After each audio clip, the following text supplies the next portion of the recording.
to understand in understand it. We hope. Great. Really good.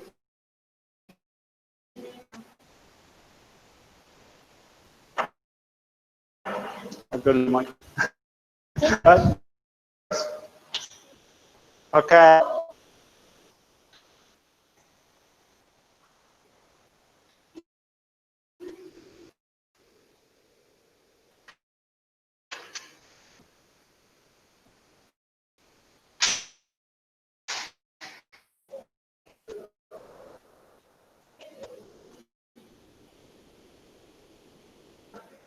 So, okay, with solidarity, some people I've used before in theories of care. This is where I think the solidarity is increasingly explored. Solidarity is a theories of care, but as a for a political group, and it's Silvio Federici and Camille Barlow. They talk about how important contribution made by different of that bring up children, family to reproduce labor. Just not individual, but community have a say or have something to add to help you be a person or produce labor. It's not just something that happens by magic. It happens by a collective production of organized labor.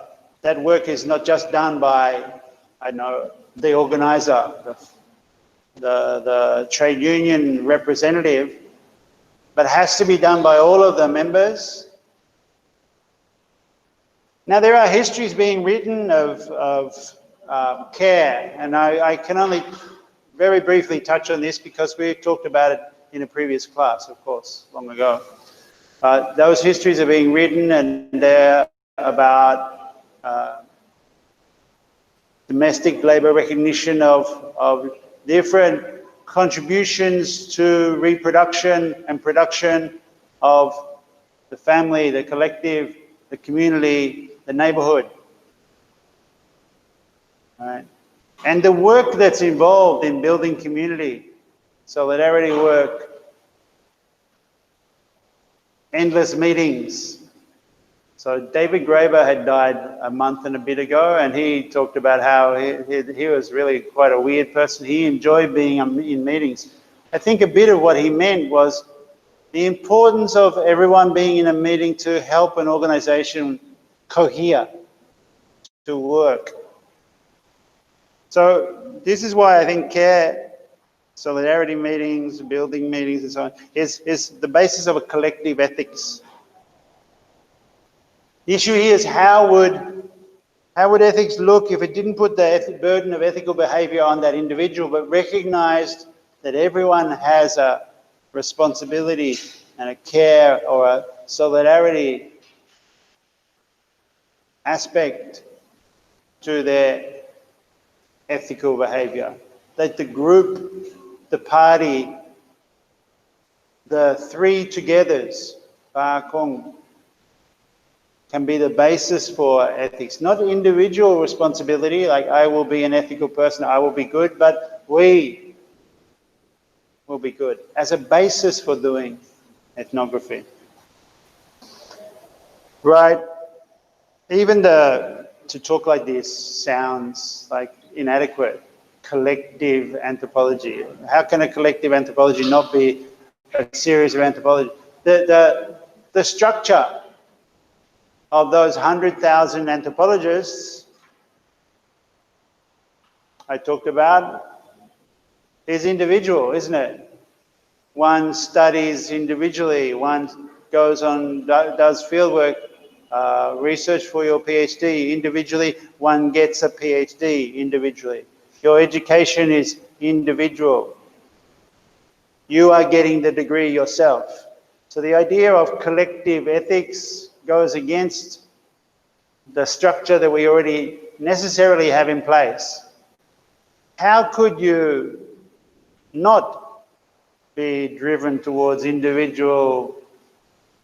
individualistic achievement when you're required to do your own essays, right? I keep on stressing this, don't copy, etc., etc. But on the other hand, the collective would be, surely the principle of solidarity and collectivity would mean that not an individual gets the reward, but the community gets the reward. So what's your participation within that community? And is this the basis for an imperative for ethics? To think the collective responsibility to the group rather than your own. I mean, as a way of writing as well, that would change. Instead of being the author of an essay that you show that you have knowledge of and get a degree, you get a PhD or whatever, to write for the group. So the group owns the knowledge. Marx, in a way, was heading towards this, right? In the chapter I was talking about, and actually in all of his work, it's not just Marx that makes Marxism, but Marx and Engels. He's already two, quite often. And in that chapter, he says, well, he's not going to update the material before 1844 because Engels already did it in The Condition of the Working Class. So he's already somewhat collective, but of course then he founds, soon after finishing Capital, well, about the same time, the International Working Men's, all right, there's some gap there, Jenny should have got involved, association. Now we talk a lot about collective authorship, that the ethnographer can be, and this is really important for thinking about the voice in the text. The ethnographer can be the author of a collective or as a group study. Just becomes the vehicle for writing out what that group is.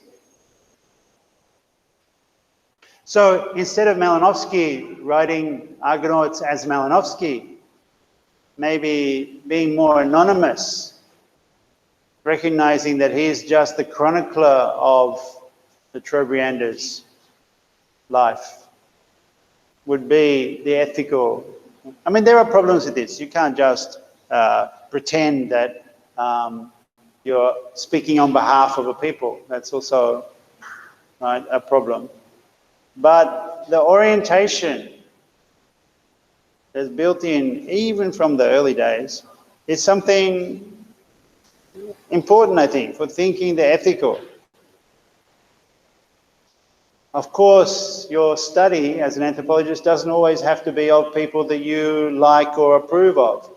Anthropologists were also studied fascists, Nazis, racists.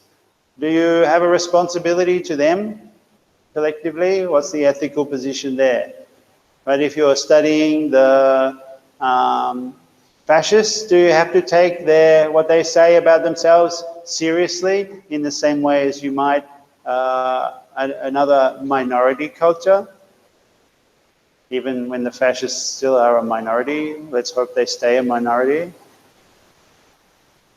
These are still problems that are there, but what would it look like to work from this idea of the principle of the good of all, care for all, as the criteria for deciding to write?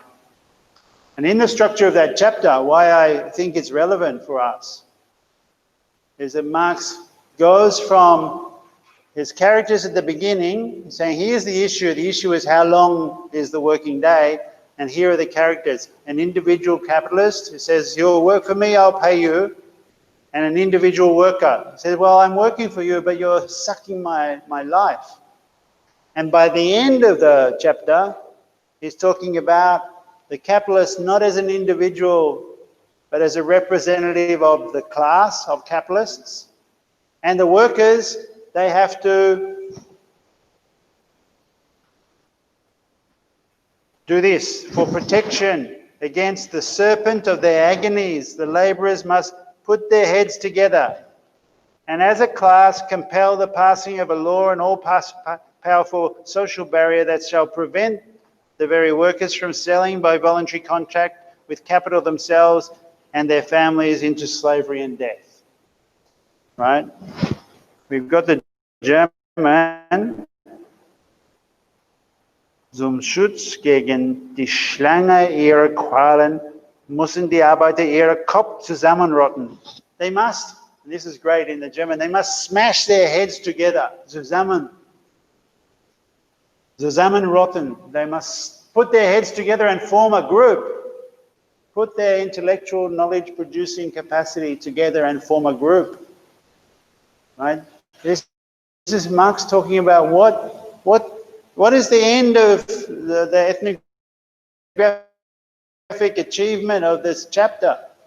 Is that to get anywhere in the battle over the length of the working day, you need to form an organization that is powerful enough to stand up against the class of the capitalists.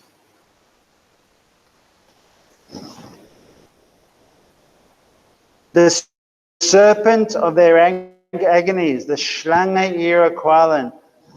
I'd be interested for you to help me out with the Tingviet here. And I did copy this, so you can read it.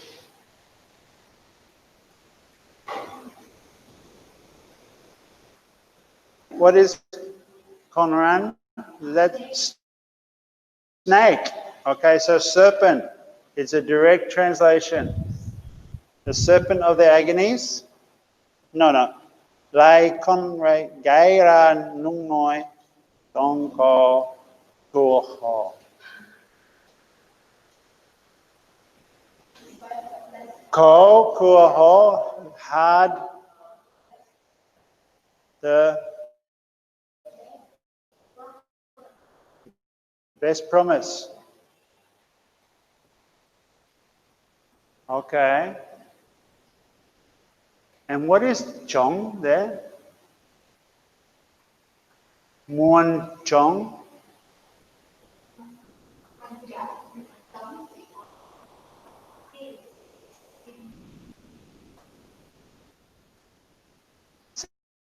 Say again.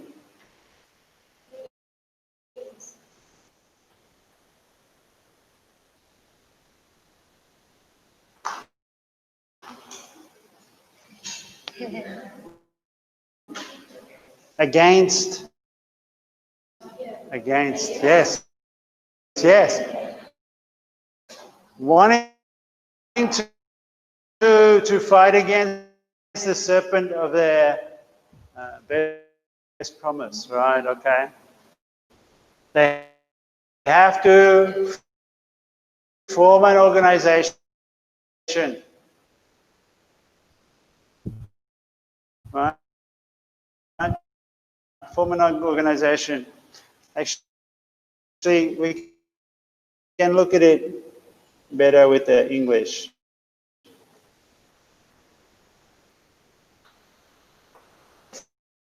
For protection against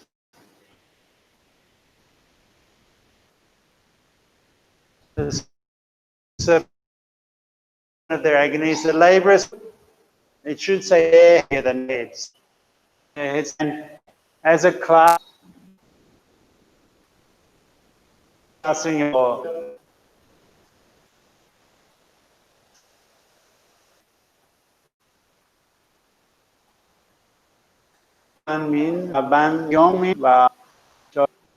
the white skin where they reversed it. No, like I think the reversal there is better.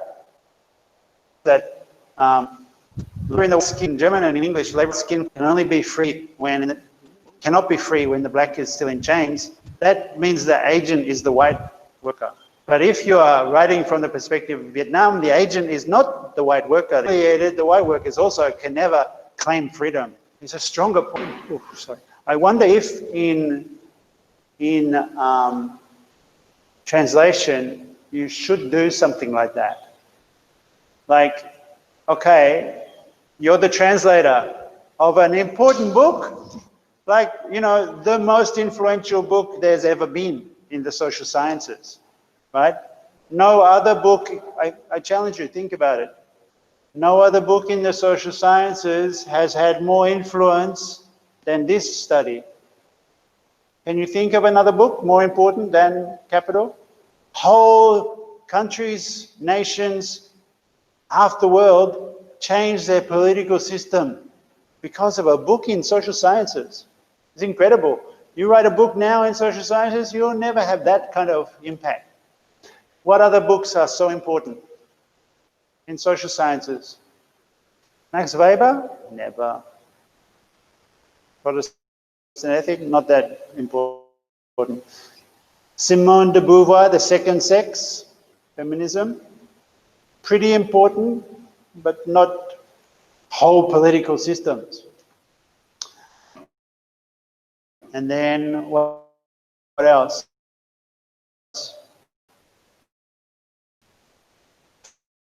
Freud, interpretation of dreams, very, very important book, the whole psychology, right? But still, I think the competition for capital is really like the Quran, the Bible, books like that. People change their lives according to the principles. So this is a sociology book, but also really an important translator.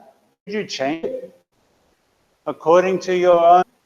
I understand in Vietnam or in the global, you really rough the idea to say written with the word agent, right? Marx already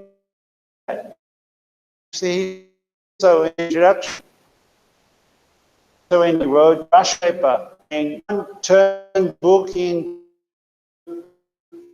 a guidebook.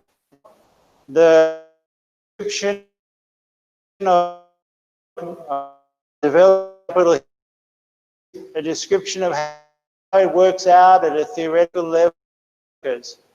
Somewhere else, it will be to work yourself to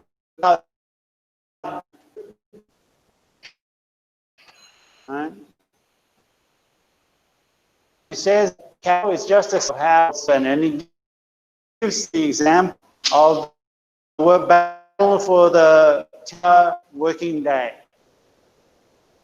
Different somewhere else. Battle in was for the work that was through books and question of education. Context. Battle for the way is really relevant, and you have a colonial and opium addiction, and you need to fight a revolutionary war. As your foot would have been German as you to say it the other way around. Maybe it's not elegant to say it. Where's my? Actually, we go back to. I translated it directly. So you see in my translation. Oh, sorry. Labor cannot emancipate itself in the white skin where the black is branded. Lao Dong Kong, the two guy Fong or Nui Da Chang. Put the white first. But in this version, it's not that way. That's why I wanted to check with you the first time, because I thought, oh no, I've got it wrong. I didn't follow I translated with my friend, translated it directly. But it turns out that they, in translating this version, have changed the wording around. Where are we? Noi nao ma, lao dong của nuôi đa đen, còn vì lăng nước đi ở đây, lao dong của nuôi đa chàng, còn thế nào được giải phóng. Sư đón kết công. Lao dong, con. So yeah. Lao dong is repeated. I think that's a more efficient translation, but this is a better point. Now, I wanted to show you, we can get out of this and move into something else. Where is it?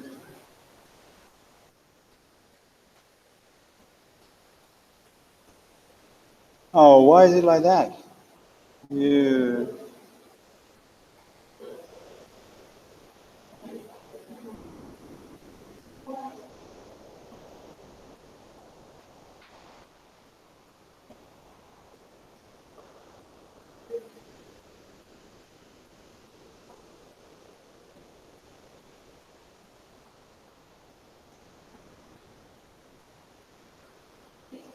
Oh, that's a drag. I'm going to move that to there. No.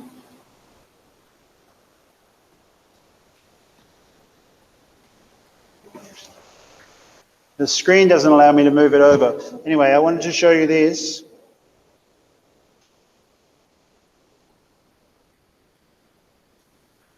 Present this now. Window.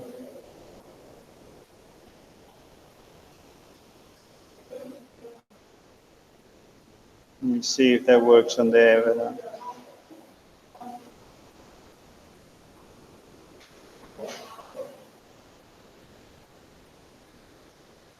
It's really small on there as well. Sorry to those of you that are watching this later.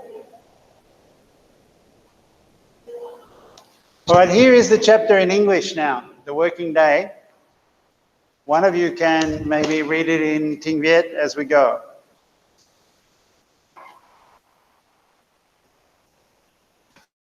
I just want to illustrate one little point.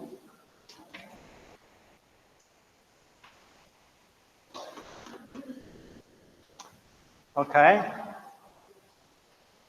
Can you read?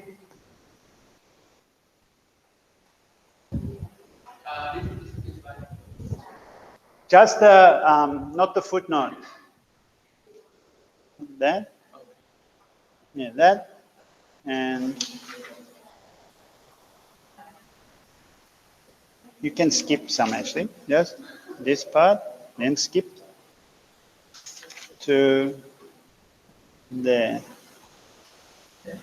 And then we'll stop.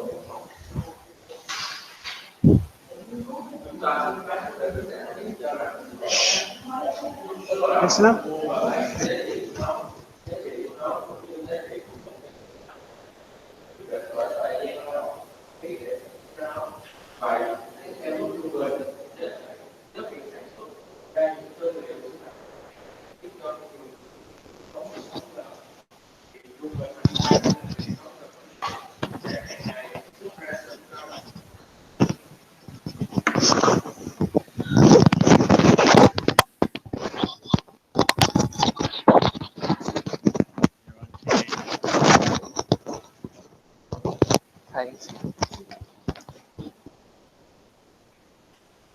Again. Okay. Để hàng ngày sản xuất ra sức lao động của bản thân mình, hay là để tái sản xuất ra cái giá trị mà anh ta nhận được khi bán sức lao động đó. Như vậy, bộ phận cần thiết của ngày lao động của anh ta là 6 giờ, và nếu mọi điều kiện khác vẫn như cũ thì đó là một đại lượng đã cho sẵn. Nhưng với điều đó, bản thân đại lượng ngày lao động cũng chưa phải đã được xác định. Vậy ngày lao động không phải là một đại lượng bất biến mà là một đại lượng khả biến. Một bộ phận của ngày lao động quả là do thời gian lao động cần thiết để không ngừng tái sản xuất ra bản thân người công nhân quyết định. Nhưng tổng đại lượng của ngày lao động lại thay đổi tùy theo độ dài hay thời gian của lao động thặng dư. Vì vậy, ngày lao động là cái có thể xác định được, nhưng bản thân nó lại là một đại lượng không xác định được.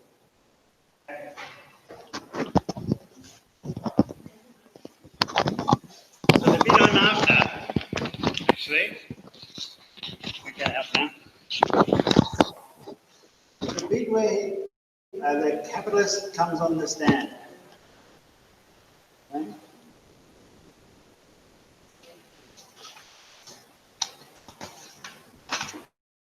Here. Như thế là nhà tư bản viện vào quy luật trao đổi hàng hóa, giống như tất cả những người mua khác.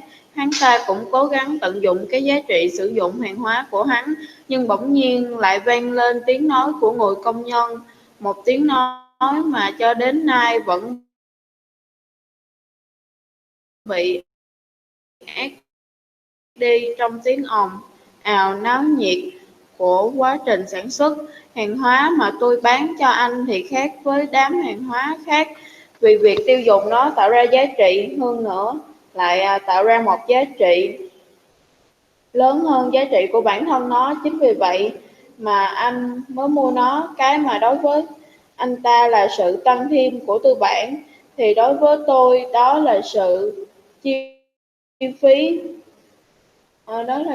chi phí thêm về sức lao động. Trên thị trường, anh ta và tôi chỉ biết có một quy luật, và quy luật trao đổi hàng hóa. Sự tiêu dùng hàng hóa không thuộc về người bán đã chuyển nhượng nó đi, mà là thuộc về người mua đã tậu nó về.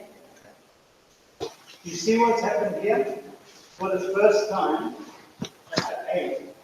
for the first time you get the capitalist takes his stand, right?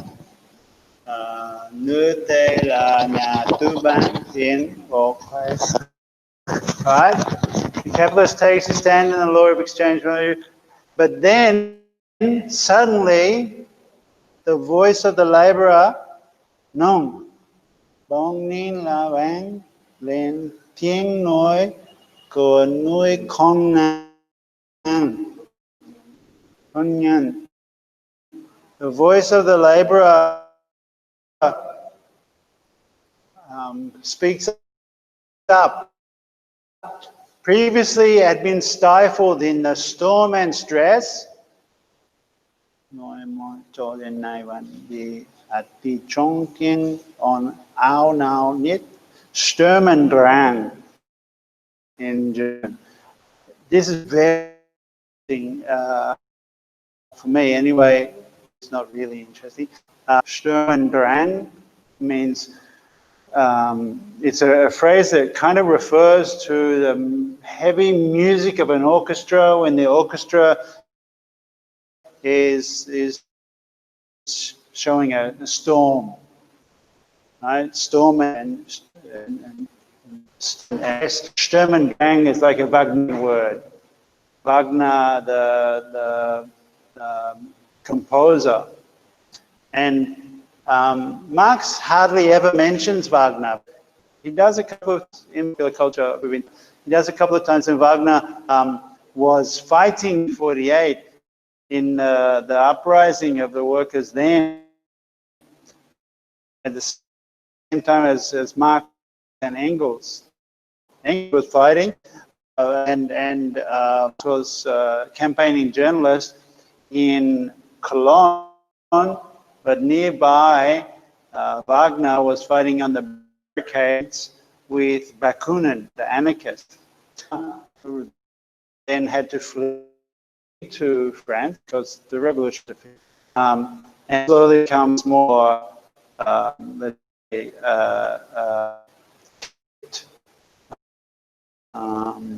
composer of fate in the employ of the emperor, basically, the Kaiser,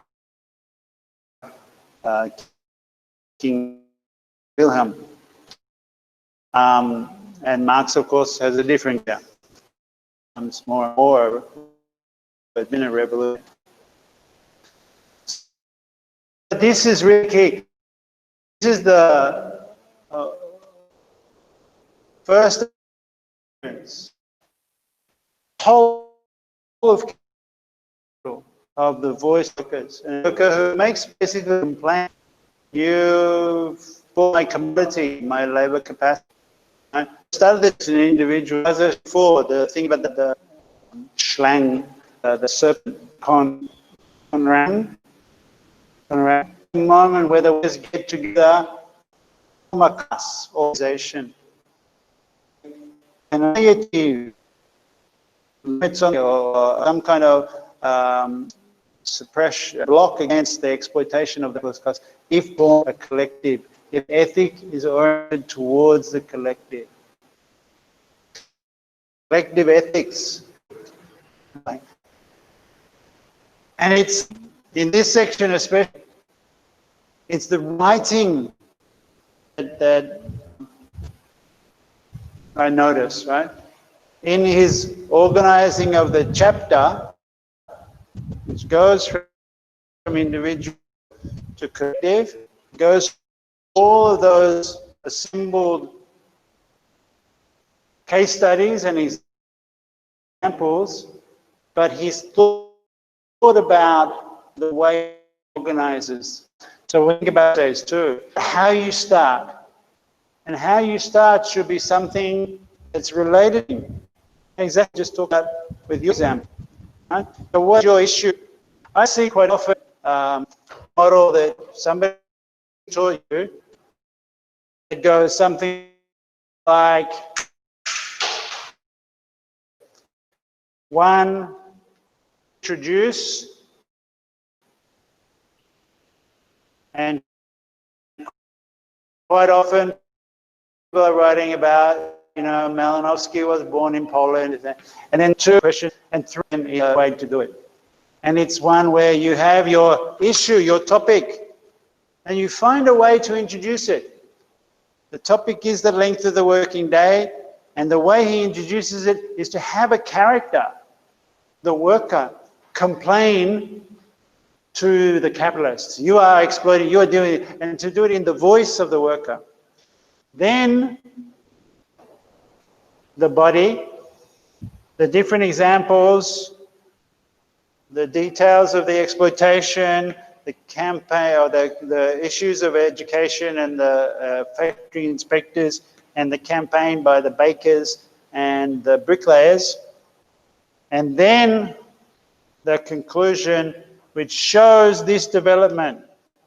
And the point, the opinion, is that the workers can only do what was described in these campaigns, the evolving campaign. They can only do it if they form a class, not be like an individual where we started.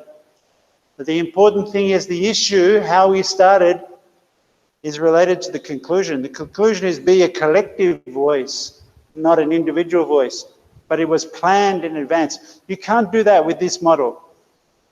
You just have your opinion all here. It doesn't really work. Whereas this one, you've planned it in advance that you're going to start with your key point. Quite often, one thing we used to do when we were writing essays is to write the introduction last, when you know what you've said. But you've got to think about it in advance, I think. You've got to think, what is your argument? What is your issue? Think of how you're going to make an argument, make a point. What are you going to try and convince your reader of? And start with that. Maybe not give everything away, but start with the crucial issue. If that's your issue, if your issue is that, I don't know, Malinowski said that he was doing all this participant observation, but really he spent all of his time in a tent, don't make that your opinion and just leave it at the end. Start with that. Malinowski is taught by every anthropology class in the world, but really he didn't even live up to his own ambition. Then show all the different things that show you that Malinowski in his tent, Malinowski trying to say participant observation, Malinowski doing this and that gives the evidence for what your argument is. So that you can say at the end, so it can be seen that, related to the topic, Malinowski did not live up to his own standards, his own ethical criteria, because he couldn't, he was human. He spent his time lonely in a tent, dreaming about his girlfriend and reading too many novels, cheap detective novels and so on. Who can? Who can be that ethical scientist and never have those worries? Well, maybe some people can, maybe they can't. But then you've got your conclusion, which refers back to your topic. A better piece of writing. Is there, I think I'll stop the recording for now, because we talk individually from now. Is there